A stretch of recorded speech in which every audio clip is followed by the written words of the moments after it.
Okay, let's read a scary story that was DM'd to me. So this story is from Cecilia. I'll tag her in the caption below. This happened to me when I was 34 and I'm 35 now. It was by far the most haunting experience I've ever experienced, and I have experienced a lot. This one will chill you to the bones. I have 2 hound dogs who, when I call for them, I make a kiss sound. This is relevant to the story. I was sitting in my recliner listening to music in my headphones. I pushed pause for a minute and nothing was playing in my headphones when all of a sudden I heard a loud moi kiss sound that mimicked my husband's kisses sound for recalling our dogs. I actually 100% fully expected my spouse to be standing next to me even though I didn't see him come through the door, but when I looked over at the door, I didn't see anyone. I felt the worst panic attack I had ever felt before, and I immediately called my husband at work. I knew something was in my house and I knew it wasn't good. Over the phone, across the room, my husband shouted, "Did you just make a kissy sound?" into the phone. And she replied, "No, I didn't, nor did I hear the same sound he did." So I grabbed my rosary for protection, put it around me, and I walked toward the back door with my arms spread out like Jesus on the cross. I slowly walked toward the door shouting, "I have God. What do you have? Nothing. You have nothing. I have God backing me up and the Son and the Holy Spirit. You have nothing. Go back to hell where you belong." I heard in the very back of my property the lowest, most demonic growl I have ever heard. I closed my back door and said a prayer. I calmed myself down enough to sleep, but I wasn't prepared for what I would wake up to. I looked out my back door and I gasped. There were 3 long scratch marks that had to be at least 4 inches deep on our backyard tree. 2 years later, the marks are still fading.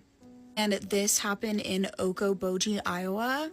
I do not know if I'm saying that right. I'm so sorry, but I'll put it here so y'all can see it. That is terrifying. And I'm home alone now, and I'm kind of scared. Thank you, Cecilia, for sending in that story. That was terrifying. And if anybody else wants to send in a story, my DMs are open. Yep. She did the right thing. I've never heard of someone walking backwards like as if they're on a cross like that. Put it in the Rolodex. A lot of y'all don't even know what that is. I have one somewhere. I have a Rolodex. It's not mine. It's my mom's. It's somewhere. Oh, I think it's in the office. But yeah, honey, put that in the memory bank, okay? Just in case you ever experienced this. Because girl, it was really convenient that it happened when your headphones, like the music was paused. And then for it to happen on the phone and your husband hears it, but you don't hear it. It's playing games. And I feel like just maybe, her husband brought something home. Just maybe, if it's like mimicking him and he heard it the second time. Like, you know, that. What? What? It did, like, she went to sleep after that. I would be up all night, bruh, until my husband got home. I would call somebody over. Like, I don't have nobody to call over nowadays. But I would find somebody to call over. I would go somewhere. I would go to Walmart because they back 24 hours finally. How long ago was... Can I say that word on YouTube? You know what I'm talking about, the pandemic. How long ago was that? We finally getting back to 24 hours, bro. I'm grateful. I appreciate it. But then to wake up and see claw marks on your tree, honey, in the back, after where you heard that growl? Girl. What? You did the right thing, kicking it out and sending it back to hell. I just can't get over she went to sleep. I can't get over that. But yeah, when you're protected, you can do that. You can make choices like that. Like, you know what? God got me. I ain't even gonna stress or worry about this. I'm going to bed. I will sleep peacefully. So, you know, kudos. I'm home alone and I'm in a comfy hoodie. So it's time, as we get closer to Halloween, for another spooky story from my past. Now this one is a little bit harder to tell because it's honestly, most of it is not my story. It's my brother's. He gave me permission to talk about it. And it happened over like a period of probably over 10 years. Yeah, over 10 years. So it's one of those that's like kind of like up there and a little hazy, but I'll do my best. So when I was really young, we moved out of our tiny historic house that was way too small for a family of 6 into a bigger house that was a little bit more new. I think it was built in like the 60s, and it was just a lot more space for all of us, and we all got to have like our own rooms for the first time. I was the like second youngest, so I was still sharing rooms with people, and my brother and my older sister each had their own room. Well, something happened where my parents were building an add-on to the house or something, and I had to move into my brother's room, my older brother's room, and share a room with them for a while. I think I was like 7 when that happened. And I thought it was weird because when I started sharing a room with him, he told me, like, I don't care what you do, but do not shut the closet door at night. And I was like, what are you talking about? And he said that the blob didn't like when the closet door was shut and would wake him up and scare him and pull his covers off at night if the door was closed. And I thought, you're crazy, you're insane, I'm not gonna listen to the blob. And for the most part, I didn't shut the door, but I thought he was dumb for that. I have to cough, I'm getting sick.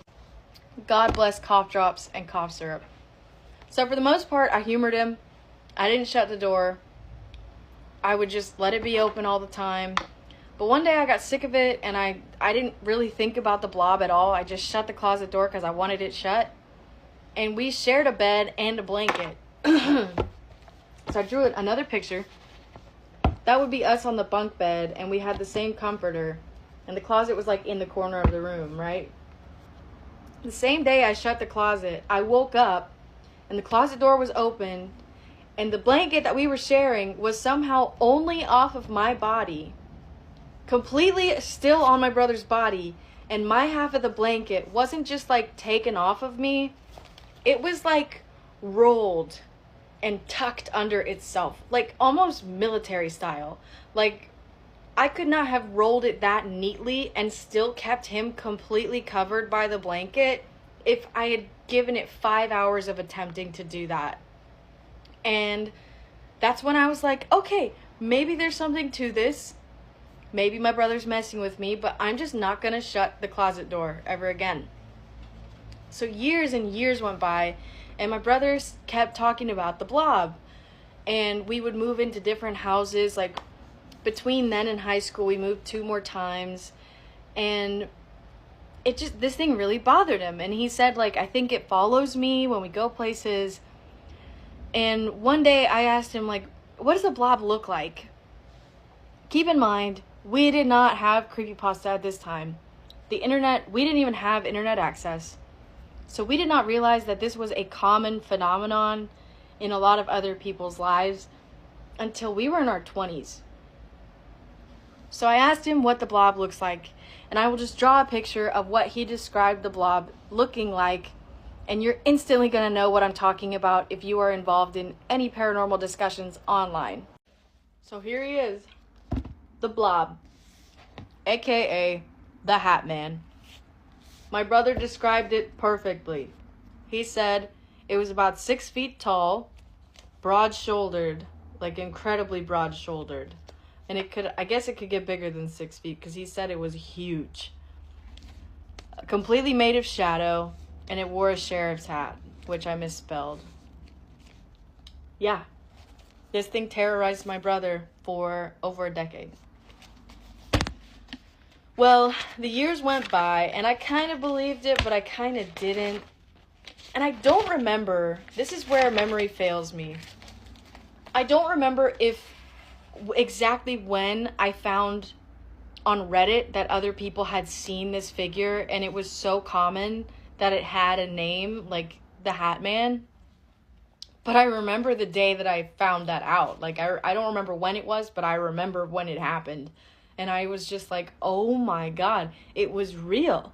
Like, to have someone corroborate something, someone you've never met, like, it just validates so much. And I think, honestly, it was helpful for my brother to learn, like, more about the lore of it. So again, I don't remember if I knew that other people had seen this thing at the time that I saw it, or if I just didn't know. But fast forward, I am an adult now. I don't remember if this was the first time I lived with my mom as an adult or when I moved out and came back. But I know me and my brother were both like old enough to have some sense in the world, and we were both chilling on the couch one night watching a movie and like drifting off to sleep. So of course, you know me, I have another diagram. So this is the couch I'm on. This is the couch my brother's on. There's a foyer here and a front door. The TV's here, and behind the couch that my brother is on, there's like a drawer, like a chest of drawers, and a little lamp on the edge. There's a little walkway that goes into the dining room, and then the kitchen would be back here. So I'm chilling here, he's chilling there. We had turned off the TV, and we were both just kind of like in that weird quiet right before you go to bed. Well, this lamp, right, was casting a light right here. It was one of those Scentsy lamps, so there were little circles of light all over the room. And in the light over here, as I'm just tossing and turning and like staring around, waiting to go to sleep, I see none other than the Hat Man standing in the light. And I was like, this is not real. But at the same time, I was terrified. Like, I'm just staring at this mug. I'm just staring at him in the light of the lamp. And it's exactly how everyone has always described it. It's about 6 feet tall, very broad-shouldered. I didn't quite get the hat right, but the hat is similar to that. That's more of an Amish hat, but almost identical to like what I've sketched here. And I'm just staring at it like, what do? I'm in a house full of people and I feel completely alone. And I'm just watching it, and my blood is like frozen solid in my veins just about. And I'm like, what am I gonna do next? Like, is this thing really here? Is it a shadow? Like, I'm thinking it's probably a shadow of something else over here, right? And I'm like not actually seeing the Hat Man in my mother's living room as a huge adult. Well, then, keep in mind, I'm here, right? The Hat Man is here. My brother is in between me and the Hat Man. He sits up like he's been asleep this whole time, or almost asleep this whole time, eyes closed. He sits up and grabs his chest and he goes, Mary, Mary, Mary. And he just starts like calling my name. I'm so sorry to this day.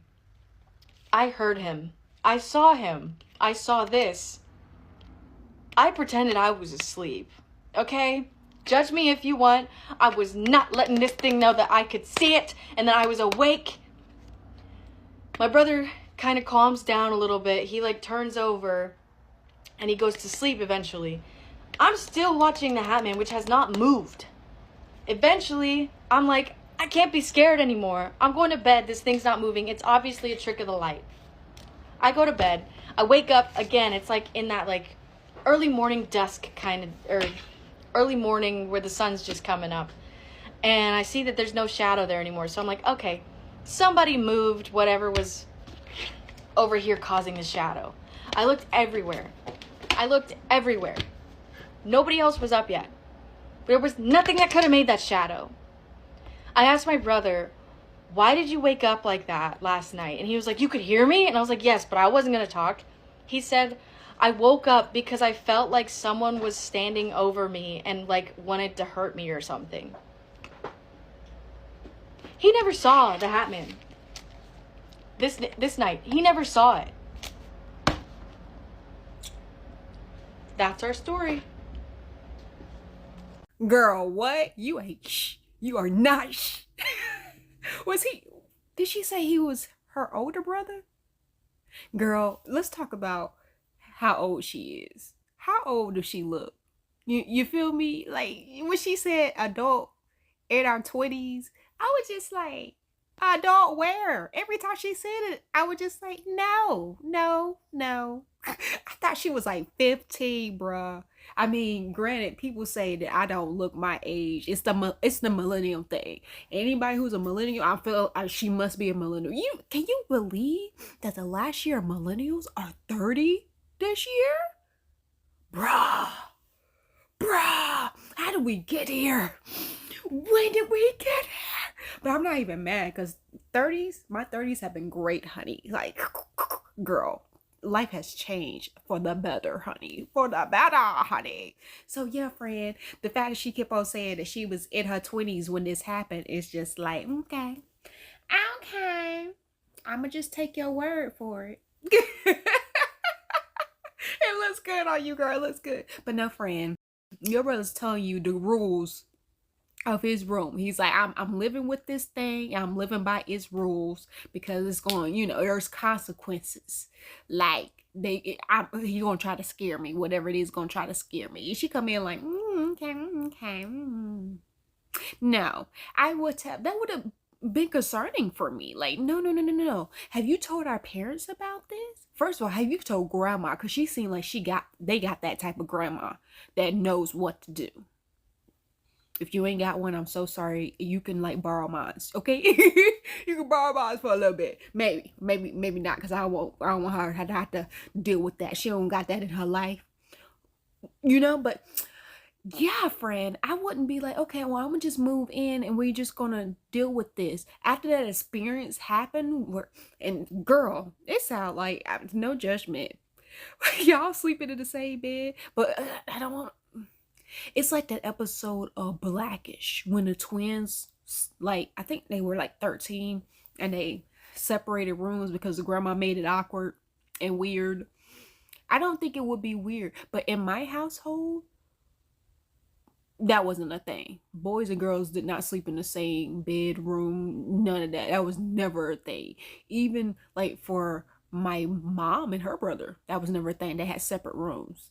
Even like, no, no matter how small your house is, what the situation is, none of that. Like, so I understand that, and that's probably why I felt like, wait a second, you slept in the same room, the same bed as your sibling is a little wild to me. But I've never had that situation, ever been in that situation, because I'm an only child.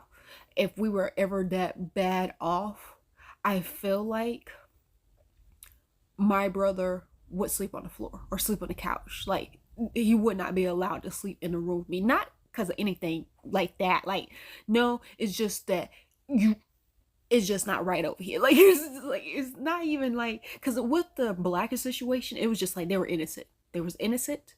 They were twins, I feel like it was a twin thing. However, in my household, that would have never been a thing. I don't even think it would have been a thing when they were babies. Never would have been a thing. None against it. I understand the innocence, and I understand kids are innocent until adults take their innocence, I feel like. So yeah, after I got past that part, this thing then came and took the cover off you, rolled it from you, bruh. It was like, no, this the one I like. You can't follow the rules. He did told you the rules. I was there in the closet hearing him tell you the rules, and you was just like, no, freak your rules. Girl, no. Y'all on the freaking couch, and you see this thing, and you don't say nothing to your brother. Let's go back to that. You don't say nothing. He is freaking out, calling for you. I don't know if anyone ever experienced, well, yes, I do. Those of you who have experienced sleep paralysis, where you are screaming for help because people are in the room, because you can hear them. You can see the people in your room, in the room with you, but you can't get their attention, or you had like with my mom, that time I was telling you about, the time where I was sleeping in her bed and I fell asleep and I had sleep paralysis, and I had woken up and she was just like, you were like low-key like a fish out of water, and the grunting, and it was really weird because she said from what she described, I was like this. Like, you know what I'm saying? Like, trying to get her attention, like, because I see her, but I'm asleep. Like, anyone who's ever experienced sleep paralysis, you are trying to get their attention just so they can just touch you just a little bit. All they gotta do is this. and you'll, you know, wake up. Because I was in my mom's bed. My mom has a king size bed. So I'm not anywhere close to the edge. Like, there's no edge. The bed is too big. So I couldn't roll over. I was freaking out. So for someone to know you're going through something and don't come to your aid, bruh. I can't even imagine, bro. That is so scary. He was so calm about it. He just rolled over and went to sleep while she just staring at the thing. Girl, he didn't see it, but felt it. Because it was right there. Like, if this is the couch, it was right here. And even if it was right here, apparently it's tall. So, yeah, it did make him feel like, yo, it's right over him. Girl, she did not help. And I feel like it could have been, but I understand where she's coming from. Like, oh, I'm not gonna let it know that I see it. I don't. It's like, I understand that, but I also understand that you're supposed to be your brother's keeper, bruh. Like, you gotta fight. You have to fight. Imagine finding out that your grandmother is a Lugau. I mean, Lugaus are regular people that are walking among us. They just shapeshift at night. Somebody submitted a spooky story saying that they caught their grandmother taking off their skin. I am back with another spooky story. And this one is a submission from Jackmel Haiti. We're gonna call the person who submitted this story Manushka. So Manushka grew up hearing stories from her grandmother about Lugaus, how they can take their skins off at night and fly through the sky like fire. And she always said, if you hear wings outside your window at midnight, don't look, pray.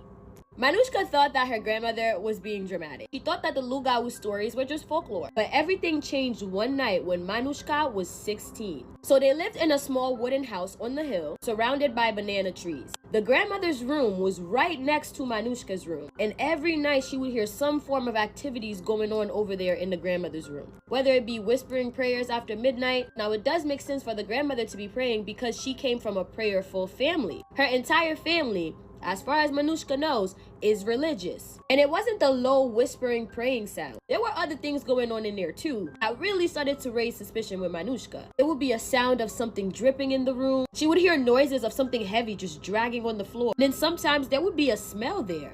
And the way she describes the smell, she can't, but the best way would be like burnt oil and metal. So one night, enough was enough. Manushka decided that she wanted to see what her grandmother was up to. So while everybody was settled down in the house, she waited until 2 a.m. She walked out her room, peeped through the crack of her grandmother's door, and Manushka says that what she saw still haunts her till this day. She was standing in front of this big basin. She was humming in this deep, strange tone. She dipped her hand in some sort of like black looking oil and just starts rubbing it on her skin all over, very slowly as if she was washing herself. Then she reaches behind her neck and starts pulling her skin. From the back of her neck, her skin slid off so smoothly as if she was taking off a dress. And underneath, she says it was horrifying. Her body looked black and wet. And it's crazy because she can't make out like skeletons, bones, or anything. Her skin just came off. And at this point, Manushka froze. She says she watched her grandmother fold her skin, placed it in a calabash bowl, and whispered something over it. Then just suddenly, it happened. Split of a second. It happened a split of a second. 1 second she was standing in the middle of the room. The next second she flew out the window. Just gone. So at this point, Manushka runs to the other window, but she didn't see her. She's looking through another window. She doesn't see her grandmother. What she sees instead is fire flying through the sky, headed toward the cemetery. That's when Manushka realized that her grandmother wasn't praying at night. She was feeding. Now, Manushka says that she has a lot of stories about her Lugau grandmother. Because if you want to know what happened and how the family dealt with the Lugau, you gotta come back for part 2. So leave a comment saying part 2. Make sure you follow me for spooky content. I am so close to 300,000 followers. Like I say at the end of every single video, I love you, my abducted humans, from your favorite Haitian homegirl. Girl, you know I have so many questions. We're going to part 2. Not here, though. Because she literally just posted this yesterday, I think. Yesterday she posted this. So part 2 is not up yet. However, y'all go check out that part 2. And if I remember, no, I'm not. I was like, if I remember, I'm not. I'll remember, but I'm not going to post a part 2 because I want y'all to go support her. Go follow her, subscribe to her on YouTube. It's Rebecca's Journey. go subscribe to her. Girl, what we were just talking about grandmas, how the other one, the siblings is like what kind of grandma they, I know they had a praying grandma. Now we over here like, this is a, well, she said that it might not, well, she did pray. Girl, who said that? Even even demons and the devils you know, pray to God. So it's just like, yo, what happened in the lineage that got her as this creature? Like, what happened? Like, you think it's like, yo, did you sell your soul, or like, was this a thing that you inherited, you know, like a fallen angel made it, you know, and you are in the line that's your blood, and you just can't help it, but you just deal with it with, like, you just pray about it. Girl, I don't know, because it's just like, I don't know, because her grandma told her, because she had experience, she didn't want her granddaughter to find out. But you got all this activity in your room. It's just like, to know that heavy dragging sound and everything was her feeding. Do we want to know what she was feeding on? Well, shoot, we can put two and two together. If she flying out to the cemetery, hearing what the skin, like what she looked like under her skin, reminded me of American Horror Story. I feel like this is a theme for my members who watched the video yesterday or this morning. That was kind of the theme. It seems like everything is related. Like what we saw on American Horror Story is like what people are seeing, and like this is based off a real story. It seems like, no, friend, how do you deal with that? If that's your grandma, bro, how do you deal with that? Just pray for her. Because it's like, you want to, you know, anointing oil and, you know, all the things. I guess you would still do that, because it would take away the evil side, the bad side, and just keep the good side of your grandma that you know. So yeah, that's what you would do. But yeah, that's crazy, friend. There's an old saying that says that once you have gone to bed and called it a night, that you should not leave your home after that. That if anybody were to text you and invite you out, it's essentially death inviting you out themselves. Unfortunately, Mario didn't listen. Mario's actually my friend's cousin, so this just recently happened. I also suggest that you stay till the end of the story because it has a crazy twist. So Mario was hanging out one night at home with his parents when he decided to go to bed. It was about 11 o'clock at night. He had already gone to bed when his phone goes off and one of his friends invited him out. Apparently this new club had just opened in town and they all were gonna meet over there. Mario decided to just get dressed and leave. He didn't even tell his parents. I don't even think his parents even realized that he had left. They had already gone to bed themselves. He goes to the club and he meets up with his friends. Once they get there, being that the club was new, there was a long line to get in. Mario and his friends are just kind of waiting in line, when out of nowhere this random car drives by and just like shoots people. He does like a drive-by shooting. Mario's unfortunately one of the people that get hit. Now back at Mario's parents' house, his parents are already in bed, when out of nowhere they get woken up because they hear loud banging coming from the front door. The mom very cautiously goes towards the front door. She's a little confused because she's not used to people coming at this time. Whoever's knocking sounds like they are in distress. She has this little door like right where the peephole is, so she can kind of open up and like get a good view of who it is. She opens the peephole, looks out and sees Mario standing there like frantically asking her to open the door. She says that even though it was dark out, she could tell that her son had like blood like coming from his forehead. She goes and opens the door as fast as she can. When she opens it, Mario's not there. It's complete silence. There's no one there. So what came to his mom's house was essentially his confused spirit running to the person that he feels the safest with, which is his mother. I share a lot of stories on here, but that one just really like hit me different. It's so incredibly sad.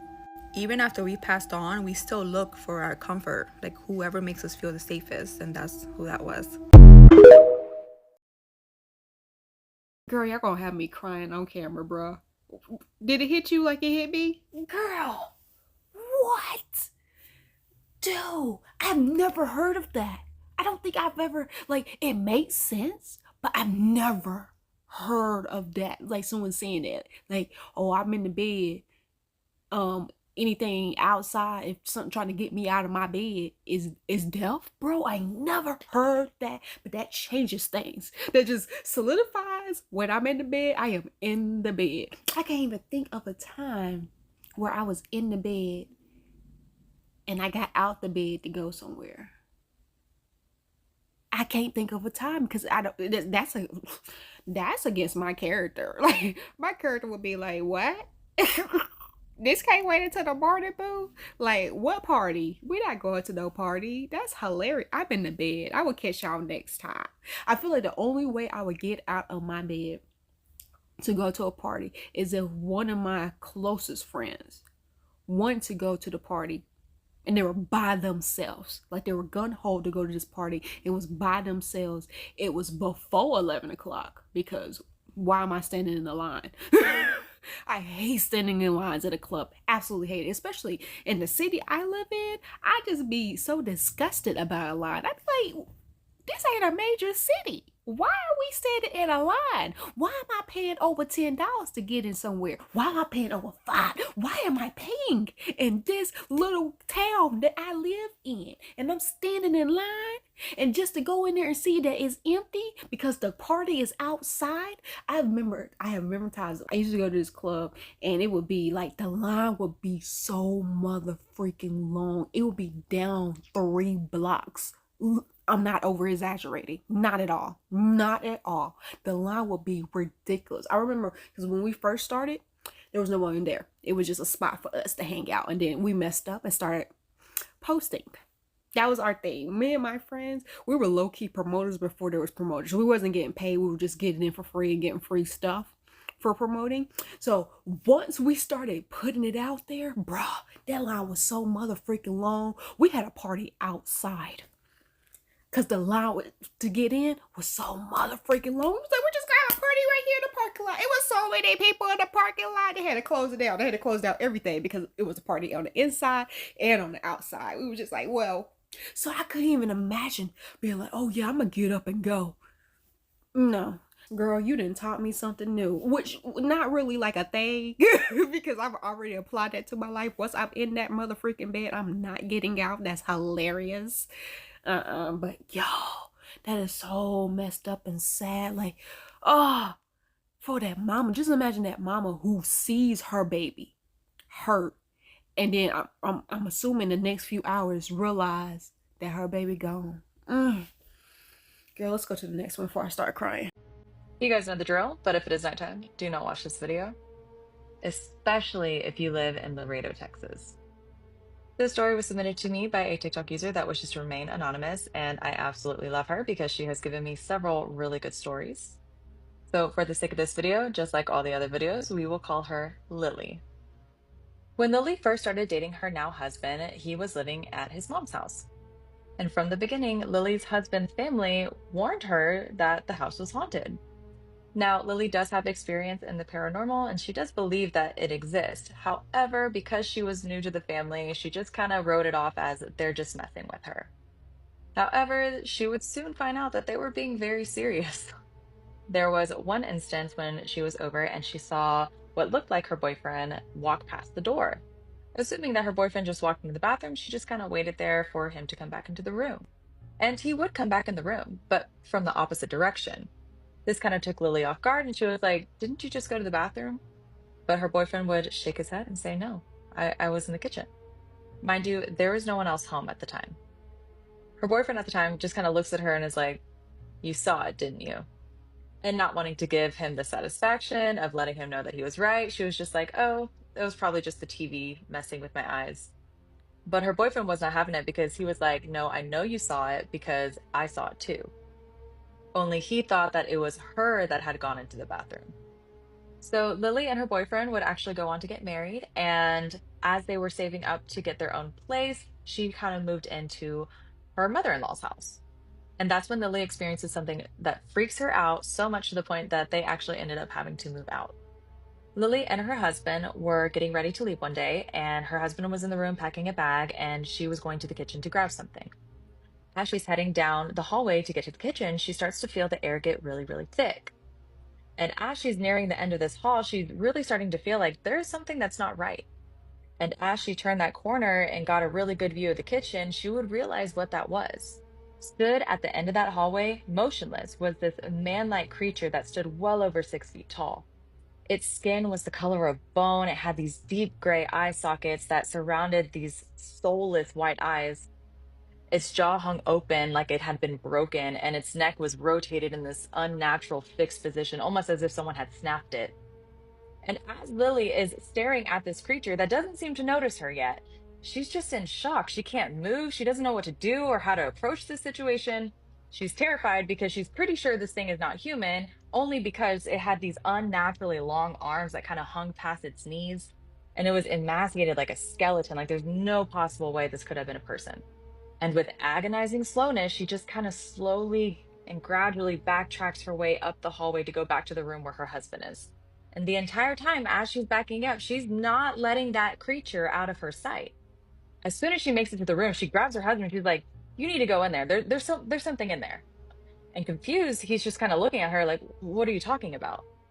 And Lily, who's still in shock, is like, "I'm not going back in there. You need to go. Like, we need to get out of here." So her husband quickly makes his way to the kitchen, but there's nothing there. Lily is frustrated at this point. She's like, "You know what? I don't even care if you believe me. Just grab the bags. Let's go." And so they grab their things and they leave. And after that, Lily and her husband would end up moving out and finding their own place. However, whatever entity was haunting his mother-in-law's house ended up following her to their new place. But that is all I have for this particular video. So if you like spooky content like this, you can follow me if you want. And if not, then stay safe. Girl, no. No, because I visualized all of that. I have a great imagination. Great. You're the dog, boo. No. Why did you do that? Kill the visual, Jesus. Because I don't want to see that. I don't want to see that at all. Girl, oh, man. If someone tells you something about themselves, about their house, about their property, about, their family, believe them. Because why would they play about that? You too old. You too grown. No, they too grown to be playing about. I could understand if they was kids, you was kids. I couldn't understand if you was kids, because why would you want to scare a kid like that? You know what I'm saying? But y'all are all grown, bruh. No, they was not playing. The moment my partner's family tells me that the house that I'm about to be living in is haunted, I'm not about to be living in that house. Like, what are we doing? Not that. Not moving there. In fact, if I love my significant person, family that much, especially their mama, oh no, we getting that out the house, because I'm thinking for my future partner, I'm going to be obsessed with their mom. Like, their mom is going to be like my best friend. Like, I'm going to be eating her food. Like, I'm expecting their mom to be like my mom. Cause what? Like, I'm expecting the love. And I think with all of my partners, I have gravitated to their mom. Me and their mom have a good relationship, especially even with the other that mistake I had in the past, honey. Her mom did not like me, but we still had a really good relationship. I was like, okay, I know that you don't like me. I understand that. Thank you for being honest, but I still love you. And I'm still going to be my normal, silly, loving self with you, even though you hate me. Okay, that's fine. So I can't even imagine being like, oh, I'm going to move and not take the mother-in-law with me if I'm moving, if we're not going to cleanse this house and get whatever this is out of the house. That is crazy to me. You see something and your husband was just like, you saw it? You saw it too? You saw it? You ain't say nothing? You ain't coming here quicker? Well, I guess he was thinking the same thing of, oh, that was her going to the bathroom. So the fact that she was just like, was that you in the bathroom? And he didn't immediately say, no, but I thought that was you. Why you playing? Why you seem too excited about this? You seem too comfortable with this energy, this spirit. No, we're not getting that comfortable. In my house, you get comfortable in my house. That's silly to me. Girl, when she saw the thing in the kitchen, like you want to think of what you would do, but you don't want to put yourself in that position, that moment, that no, in her body, no, because I never want it to happen to me. It will never happen to me. Trying to think of what I would do if I was her and I saw that. I know I'm a fighter when it comes to fight or flight, but I really feel like this situation, this scenario, I would have fled out of there. Flight. Like, for real, because not doing that. Something you ain't never seen before, but you've seen. Like, you've seen, like, what the world, like, cinema portrays it as. So you know what cinema thinks it is, and other people think it is, and then you see it with your eyes in real IRL. You seeing this? It ain't on the screen, bro. Tell me you wouldn't run. Tell me you wouldn't run. I would be running and praying. I saw a short the other day, a YouTube short of this mom. It was a dog. You know, they have it on the string. They had the dog string. It stood the dog up. The mama was running, fighting, and praying at the same time. That would be me. Run, fighting, and praying. Because no, this is not normal. Not at all. And I don't want this energy anywhere near me. Girl. Thank you for telling me that story. When she first came on, I was just like, why was her head to the side? And then she said the guy's head, the thing's head was to the side. I was just like, girl, you was setting me up this whole entire time. But yeah, go follow all these creators, like this video, and don't forget to join the membership, because the members get bonus footage, you know. They get a little something like this month, this rest of this month, they getting extra scary stuff, because I know y'all love scary stuff, but they're getting extra scary stuff. Girl, that video yesterday, when we threw it, the members know I'm over here freaking myself out with the light. I'm over here like, why'd it get dark? That's my arm. I have a light on my phone plus the light up here. I'm over here freaking out. I was that scared watching the video. But yeah, don't forget to subscribe,